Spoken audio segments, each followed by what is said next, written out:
Hello, I'm Philip and I attend Parkhead Nazarene and I've been asked to speak this morning on stewardship. So the origin of the word stewardship comes from the Middle Ages where the king or lord of the area would delegate the running of their estate to a steward who would deal with their finances, lands and possessions.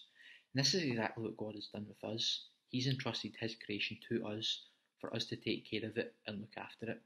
This comes in many forms, but the one I'm going to focus on today is stewardship with your finances. Now, talking about finances isn't easy because money is a very emotional subject for people, and especially in the church when people have very different theologies on giving. This morning, I'm going to share my thoughts on giving based on my own research and studying. There is so much I could say on this, so I'm not going to go into too much depth as I've only got 5 minutes, but my hope for today is that you'll use this as a springboard to do your own study and come up with your own conclusions. The Bible has so much to say about money. In fact, there are over 2,000 verses on the subject. Christ uses 16 of his 38 parables to talk about money, so it's pretty important that we understand what it says and put it into practice. One of the overarching themes when it comes to giving is the principle of first. In Exodus 23:19, God says, "The first of your first fruits of your land you shall bring into the house of the Lord your God." This means giving first to God is important and it should be given to the house of the Lord, which for us is the local church. It's not about giving to a television ministry or a missionary, although these are so important as well, but your first fruits should go to the local church. Previous to that, in Genesis 4, Cain and Abel both bring an offering to God. God respects Abel's offerings of the first of his flock, but did not respect Cain's offerings of the fruit of the ground. When the Israelites conquered Jericho, they had to bring all the silver and gold into the treasury of the Lord. Why? Because it was the first city that they conquered, and after that they could keep the rest of the spoils of war. It requires faith to give first, giving to God before you see if you're going to have enough for yourself. In fact, this is actually what God did for us when he sent Jesus.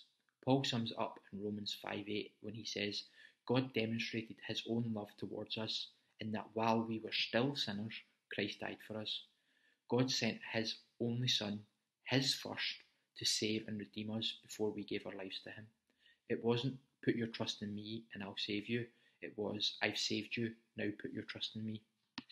And this is what we should do with our finances.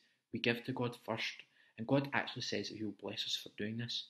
But please understand me that we do not give to be blessed, we give out of thankfulness for the grace God has shown us. Now, a big debate within the church is how much you should give to God.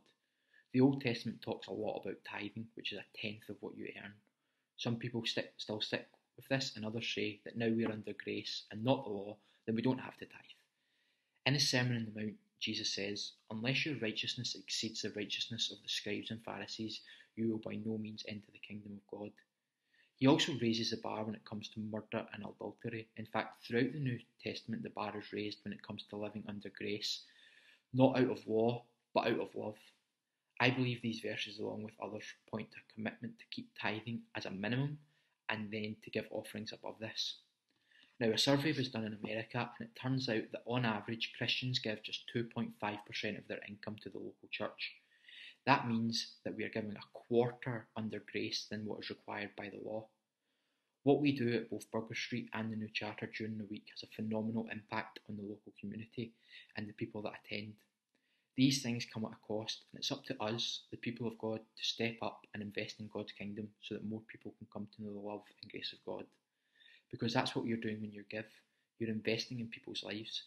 When we can all return to our respective churches, look around and see how many people's lives have been changed because of the work our church does.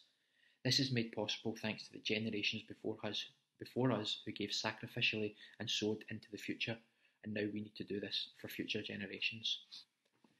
I've not been able to unpack much in this 5 minutes, but a couple of books that look at giving and also managing your money from a biblical perspective that have really helped me are Randy Alcorn's Managing God's Money and Dave Ramsey's Complete Guide to Money. I've got to show you these here. So that's Managing God's Money and that's Dave Ramsey's Complete Guide to Money. Dave's book's based on American guidelines, but it's principles, not the technical details that are most important. We run a debt centre from the church and also have the facility to run either group money courses or one-to-one courses.